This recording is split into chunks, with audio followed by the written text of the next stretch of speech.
We watched Shin Kamen Rider. Hango Takashi awakens to discover he's been transformed into a grasshopper hybrid cyborg. Becoming the masked rider, he must fight an evil, mysterious organization, Shaka, to protect all mankind. I've seen this movie before. I'd watched it in theaters, and I really do love the movie. It's 120 minutes long. It's a touch long for what it is, but visually it is fantastic. I do love checking it out. I really did have a great time with it, though watching it again and really trying to enjoy it, it does leave a little bit to be desired. There's an element of this where the way the dialogue is set up is pretty much what Kamen Rider is like. Every now and again you'll see like a cheap effect, or like Kamen Rider will punch a like a goon, and they'll go flying away as like a doll or like a flumpy mannequin or something. But that's pretty much Kamen Rider sometimes, because a lot of it is interesting special effects work, but a lot of it's supposed to be like practical stuff like that. And you know, there's whole seasons of it where there's a lot of like rubber suits and stuff. So I don't know. The good and the campy parts of it are part of the history of Kamen Rider, and you can see that Hideaki Anno really does love that kind of thing. The dialogue is a little rough at times. I'm fine with admitting that now. It probably doesn't need to be a 10, but it does leave something to be desired. I will say though, it's pretty common for a Kamen Rider to fight a spider and a bat early in their career, so there's, you know, it hits the highlights for me a lot. It's pretty fun. And, you know, I've never seen the original Kamen Rider show from the 1970s, which is funny because I've seen a lot of seasons, and I feel like I've seen this show by proxy because I've seen almost every, like those little reunion movies or, like the anniversary movies that come out, you know, every couple of years, and I've seen a lot of the summer specials where the original Hango Takashi is featured quite heavily, or versions of it, and I still really enjoy those. I have a great time with those, but this is something very special. I'm fine saying now that this is probably the weakest of the three, but it kind of just is what it is. I don't know. It's hard to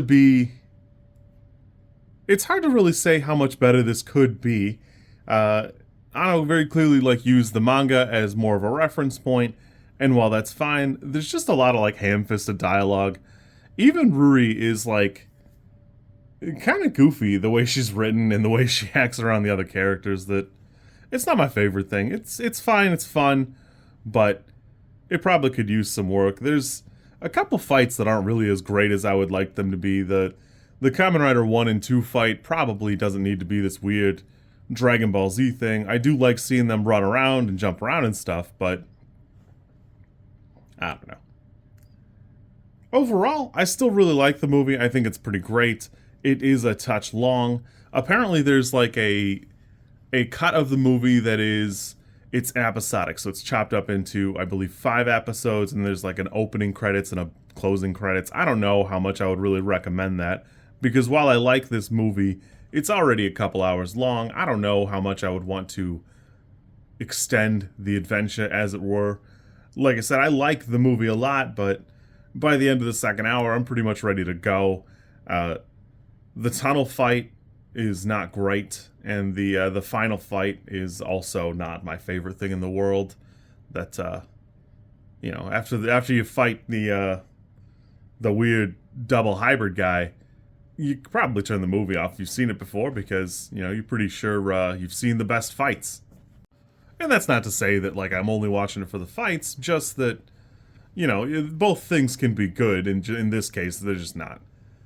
Although, a couple of times, like, right when you get started, the movie does a great job jumping straight into it, because he's just Kamen Rider right away, and then he just immediately starts stomping goons, and he's not playing around.